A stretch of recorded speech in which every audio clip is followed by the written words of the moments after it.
एक बार की बात है, किसी गांव के मंदिर में देव शर्मा नाम का एक प्रतिष्ठित साधु रहता था। गांव में सभी उसका सम्मान करते थे। उसे अपने भक्तों से दान में तरह तरह के वस्त्र, उपहार, खाद्य सामग्री और पैसे मिलते थे। उन वस्त्रों को बेचकर साधु ने काफ़ी धन जमा कर लिया था। साधु कभी किसी पर विश्वास नहीं करता था और हमेशा अपने धन की सुरक्षा के लिए चिंतित रहता था। वह अपने धन को एक पोटली में रखता था और उसे हमेशा अपने साथ लेकर ही चलता था। उसी गांव में एक ठग रहता था। बहुत दिनों से उसकी निगाह साधु के धन पर थी।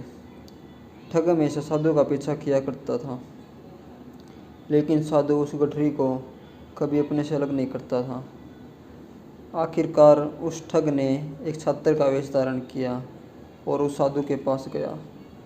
उसने साधु से मिन्नत की कि वह उसे अपना शिष्य बना ले, क्योंकि वह ज्ञान प्राप्त करना चाहता था। साधु तैयार हो गया और इस तरह से वह ठग साधु के साथ ही मंदिर में रहने लगा। ठग मंदिर की साफ सफाई से लेकर अन्य सारे काम करता था और ठग ने साधु की खूब सेवा की और जल्दी ही उसका विश्वास पात्र बन गया। एक दिन साधु को पास के गांव में एक अनुष्ठान के लिए आमंत्रित किया गया।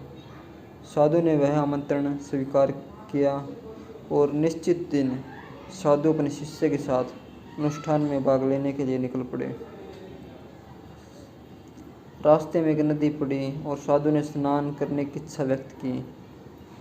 उसने पैसों की गठरी को एक कंबल के अंदर रखा और उसे नदी के किनारे रख दिया।